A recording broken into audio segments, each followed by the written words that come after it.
Bienvenue dans VitalisCast, le podcast des hommes en quête de vitalité, de sens et de résilience.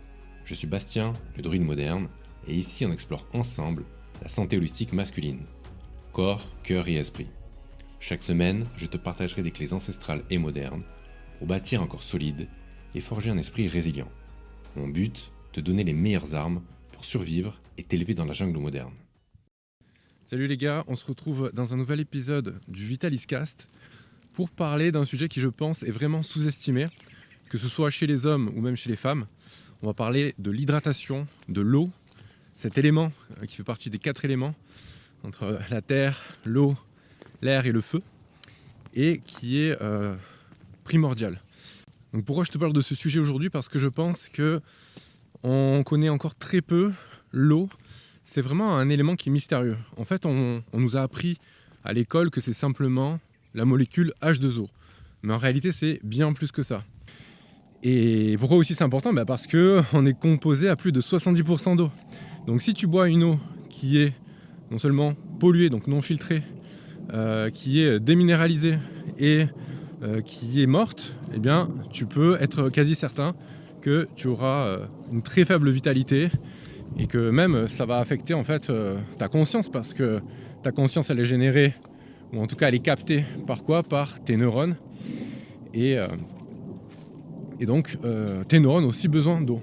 Et aussi on va voir en fait le lien entre l'eau et la santé masculine, la testostérone, comment elle agit au niveau cellulaire, au niveau des mitochondries.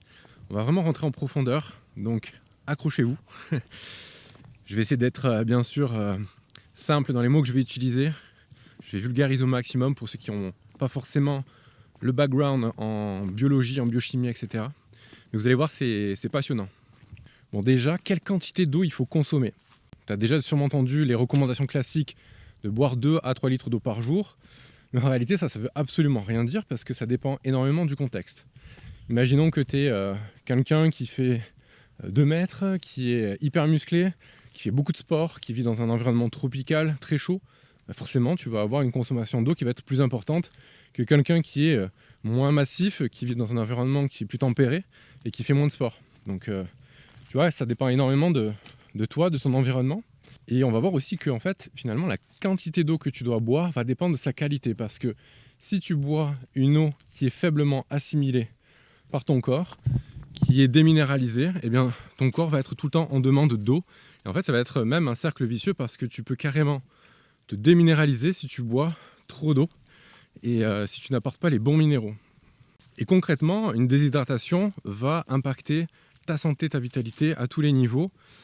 Et en fait, lorsque tu es déshydraté, au niveau de tes cellules, les membranes qui forment la surface de tes cellules, elles vont se rigidifier. Et ça, c'est problématique, parce que lorsque ces membranes se deviennent rigides, lorsque la cellule elle est déshydratée, déjà, elle va rétrécir. Les mitochondries aussi vont rétrécir et se rigidifier. Et du coup, tout le fonctionnement cellulaire, mitochondrial et énergétique des cellules, tout le métabolisme, eh bien, il va ralentir.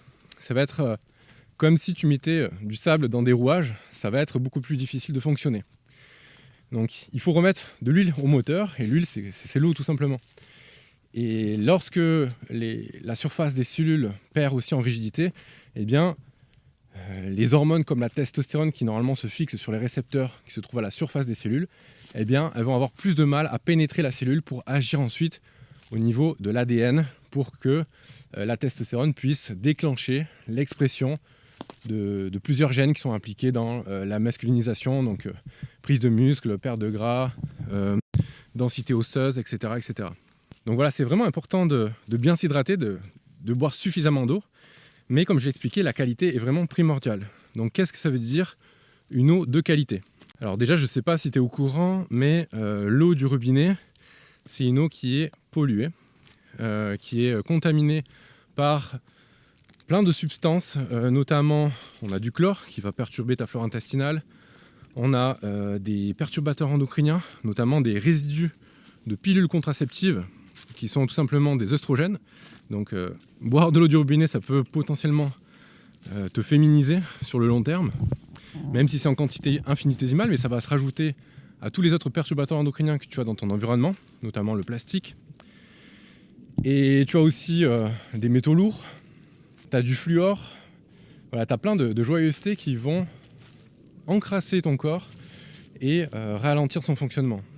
En fait, il faut savoir que les stations d'épuration aujourd'hui ne sont pas efficaces à 100%, c'est-à-dire qu'elles vont produire une eau qui va quand même contenir ces polluants-là.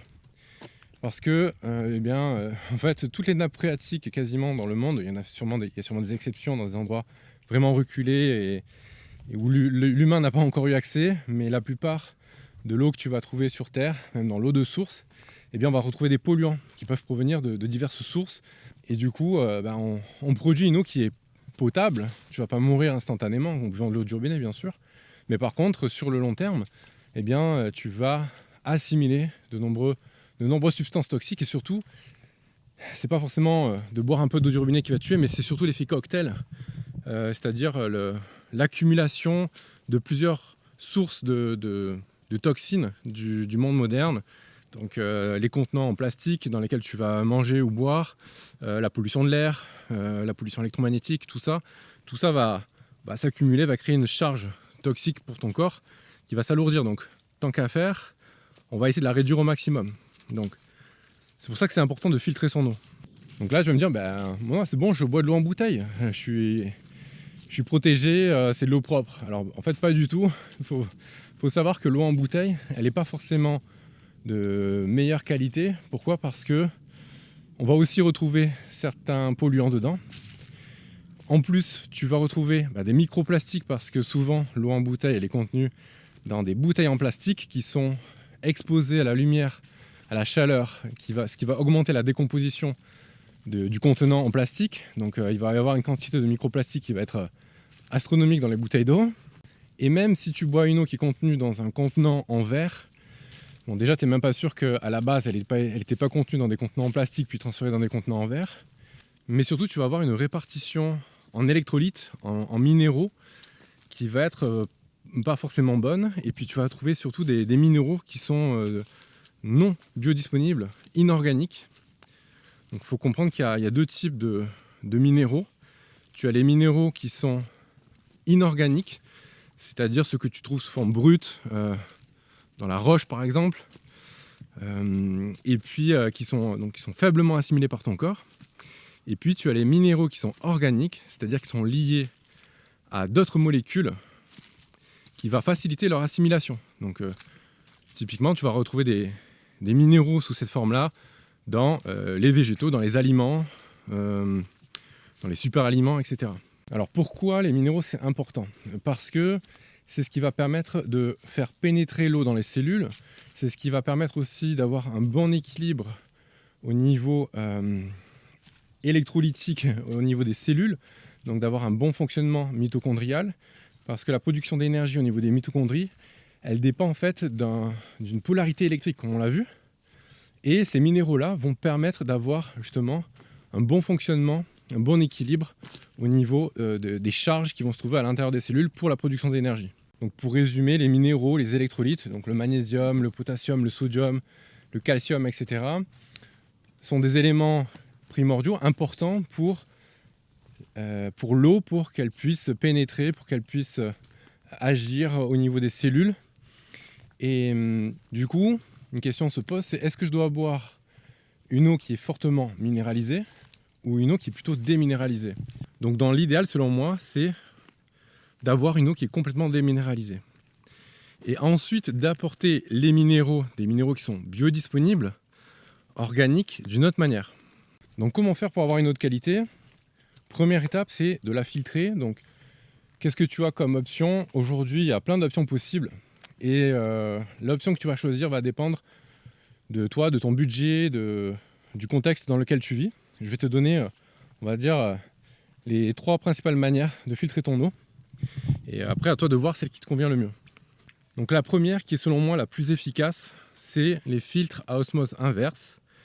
En fait, ce sont des systèmes que tu vas installer soit directement à l'arrivée de l'eau de ta maison, donc ça c'est vraiment optimal, comme ça tu as toute l'eau de ta maison qui est filtrée, soit que tu vas installer sous ton robinet, donc tu vas avoir au moins de l'eau qui va être filtrée au niveau du robinet.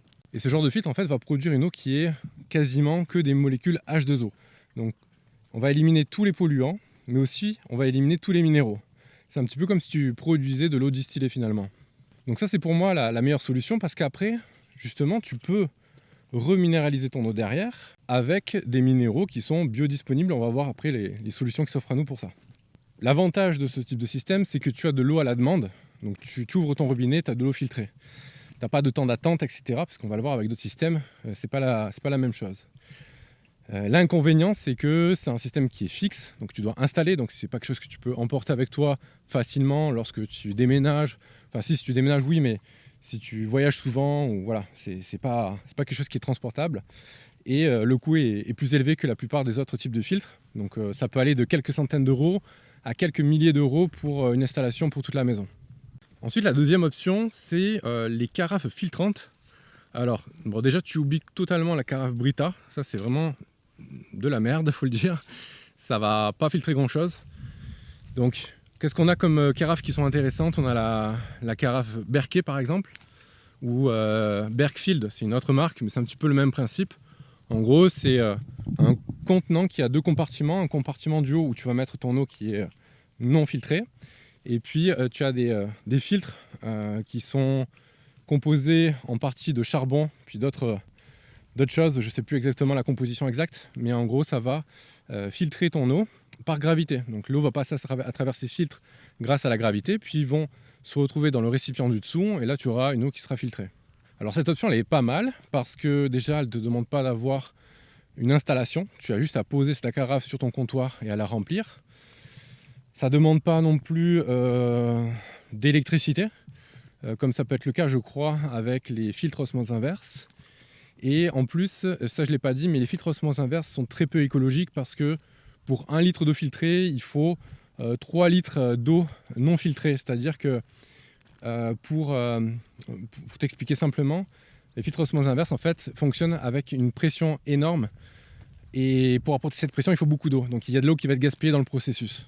Tandis qu'avec la carafe Berkey ou Berkfield, par gravité, ben là tu ne vas pas du tout perdre d'eau. Donc c'est beaucoup plus écologique. L'inconvénient majeur pour ce type de filtre, c'est que il faut le remplir régulièrement. Donc peut-être 1 à 2 fois par jour, selon ta consommation, selon le nombre de personnes avec qui tu vis, etc. Après, il y a différents volumes de carafes que tu peux acheter. Et les prix, c'est à peu près quelques centaines d'euros. Donc voilà, c'est quand même moins cher que les filtres osmose inverse, mais ça reste quand même un budget. Alors pourquoi j'ai dit que les filtres osmose inverse, c'est la meilleure option pour filtrer son eau, comparé par exemple aux carafes? Eh bien parce que le filtre osmose inverse, comme je l'ai dit, va vraiment tout éliminer, il va regarder uniquement les molécules d'eau. Tandis que les carafes, elles, vont laisser passer certaines molécules, notamment les fabricants disent que ça laisse passer les bons minéraux, mais que ça élimine tous les autres polluants. Alors moi j'ai un petit peu des doutes par rapport à ça, honnêtement. J'ai du mal à comprendre comment un filtre peut laisser passer juste les bons minéraux puis éliminer le reste. Alors je m'y connais peut-être pas assez en physique, en biochimie, etc. Mais voilà, ça me semble un petit peu douteux. Du coup, l'eau qu'on va récupérer, soit elle est complètement déminéralisée, comme le filtre osmose inverse, soit elle va contenir un mix de minéraux organiques, enfin inorganiques plutôt, si ça vient de l'eau du robinet, et de substances potentiellement toxiques. Mais en tout cas, ça va être fortement réduit, la toxicité de l'eau va être fortement réduite. Donc ça reste quand même une solution qui est intéressante. Personnellement, c'est ce que j'ai chez moi en ce moment. Quand j'aurai une maison et que je serai installé sur du très long terme, là j'installerai un filtre osmose inverse. Et donc la troisième option, ce sont les gourdes filtrantes. Donc moi je pars jamais en randonnée sans ma gourde filtrante, parce que c'est super pratique.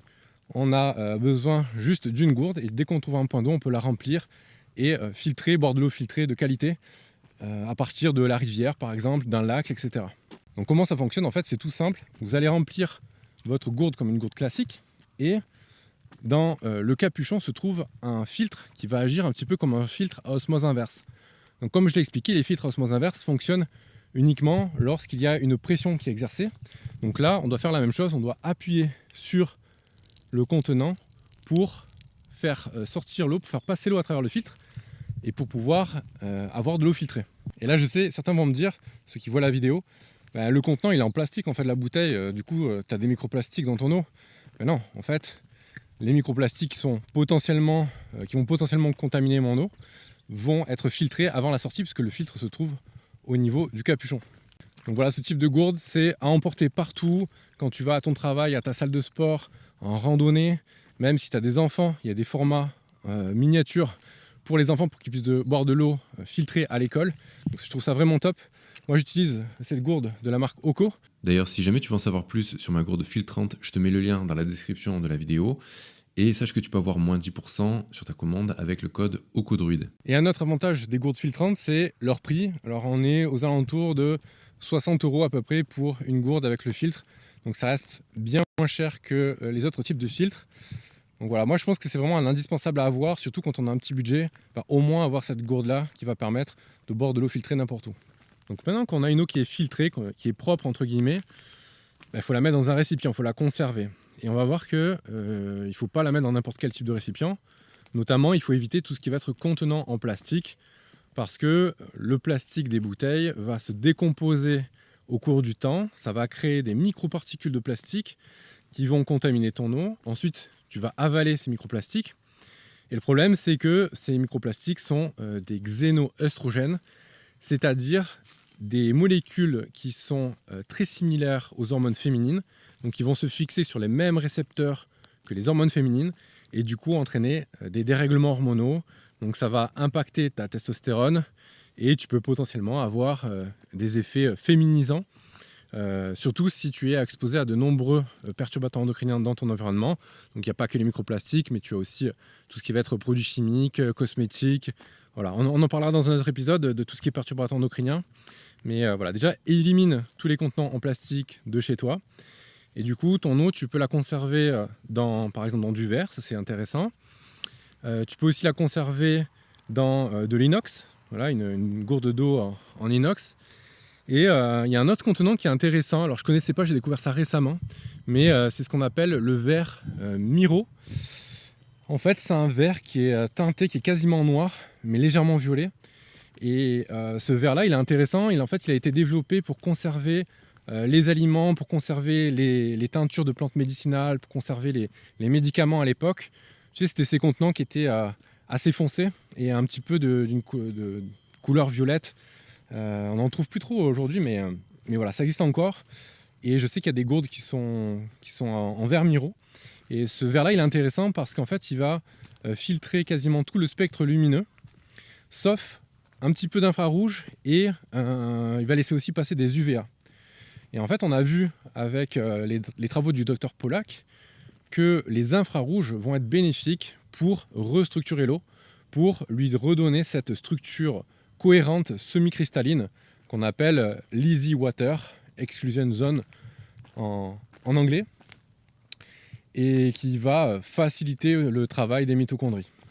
Donc l'intérêt de ce verre-là, c'est que tu vas mettre ton eau dedans.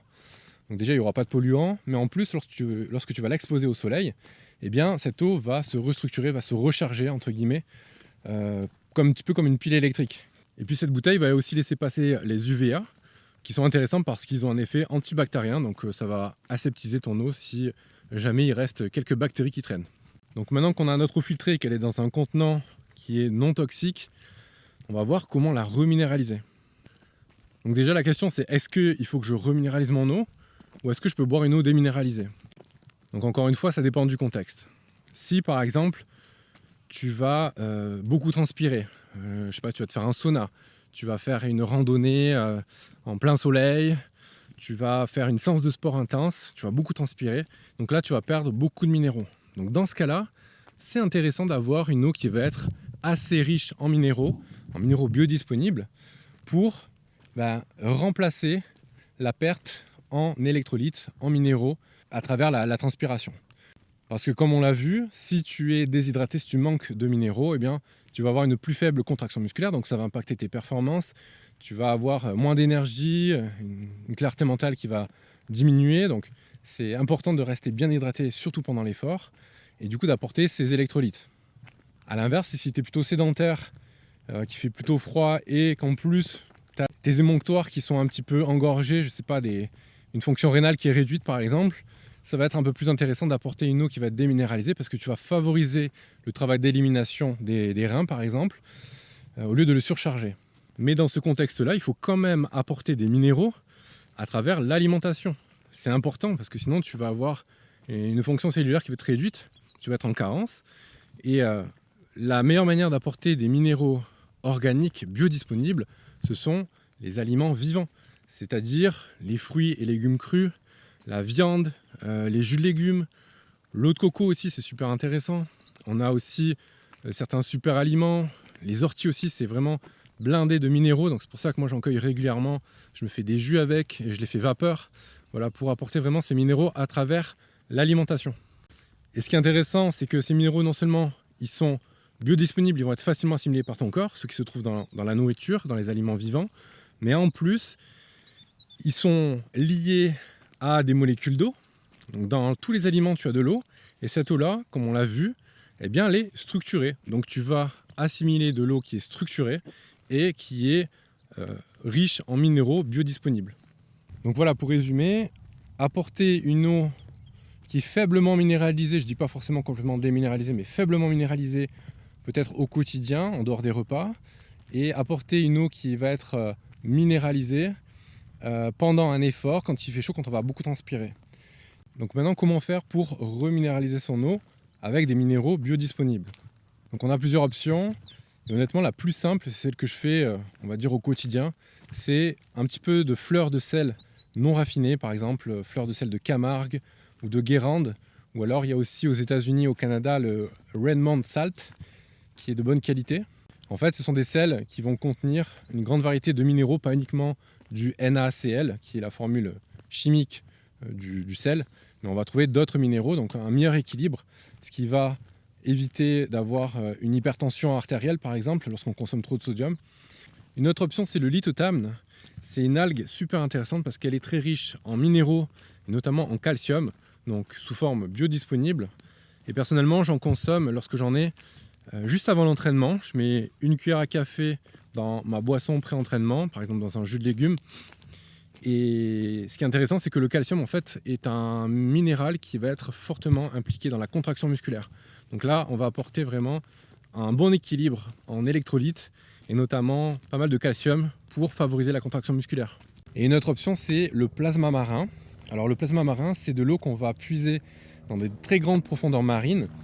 Et ce qui est intéressant, c'est que d'une part, il est très peu pollué, quasiment dénué de polluants, puisqu'on est très profond.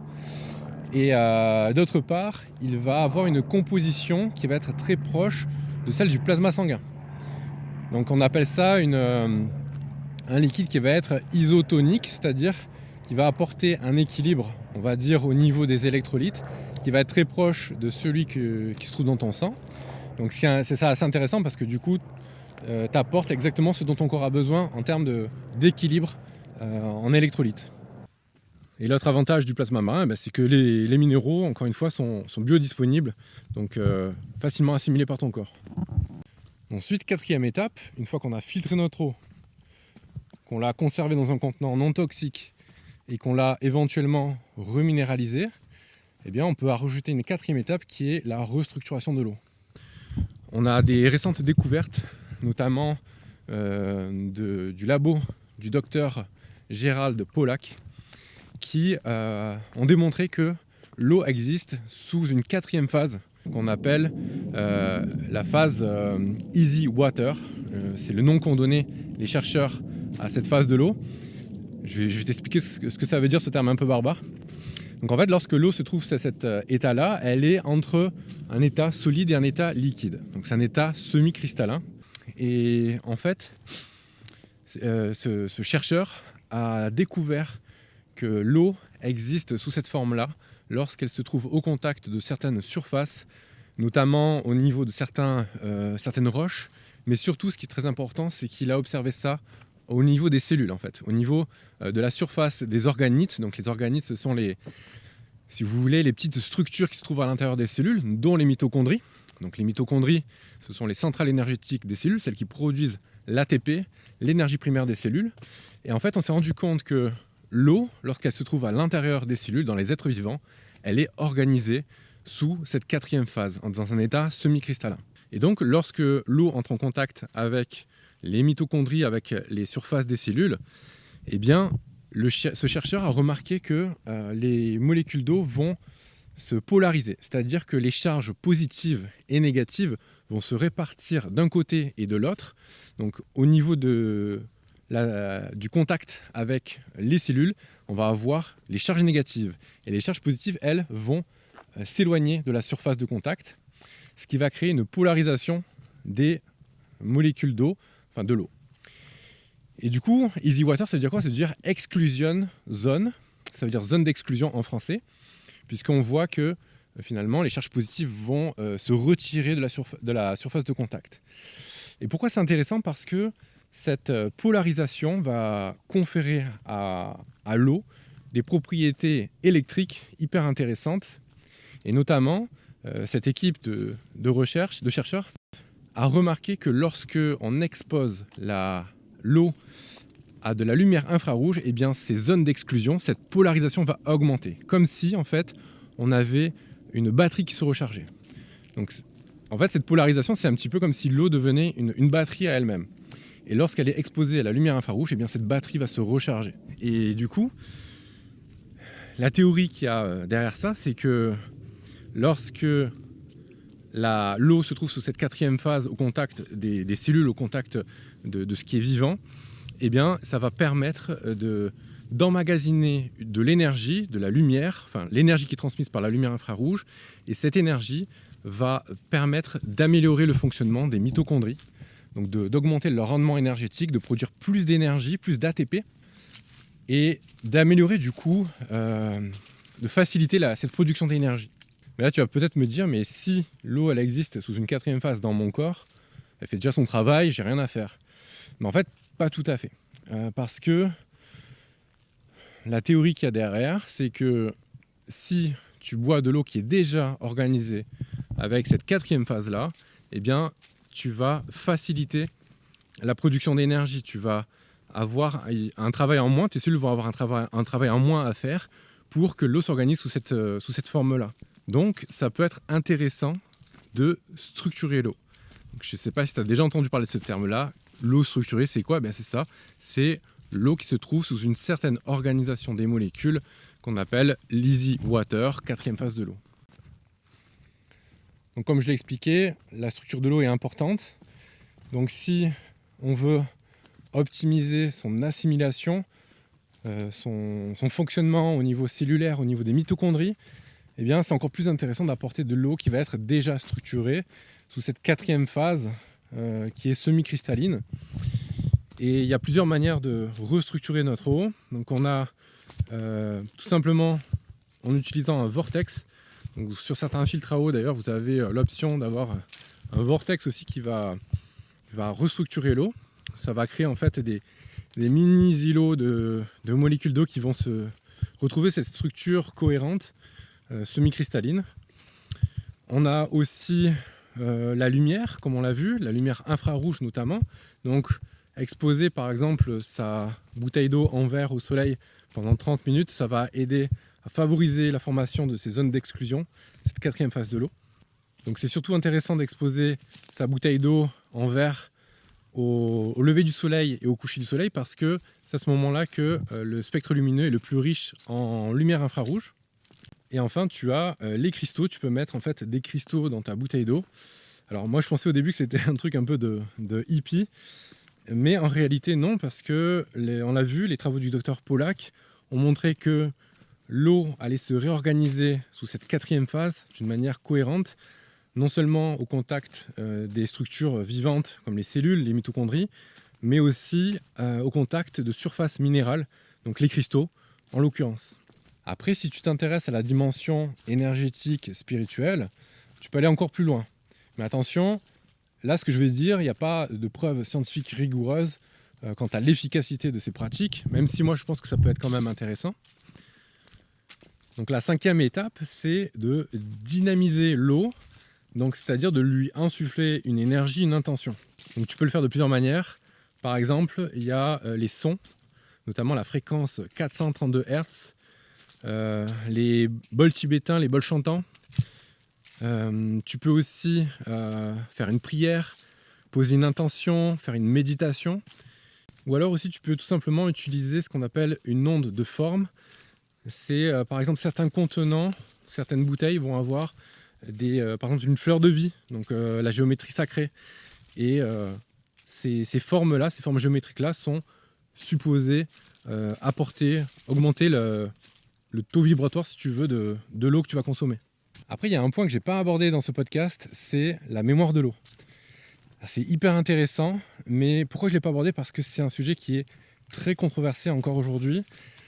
Et pourtant, il y a quand même des données scientifiques intéressantes, notamment de chercheurs français en plus.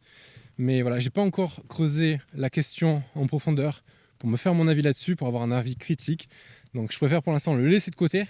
Et une fois que j'aurai un petit peu décortiqué tout ça, je ferai sûrement un podcast là-dessus, ou en tout cas j'en parlerai dans l'avenir. Voilà, c'est tout pour moi pour aujourd'hui.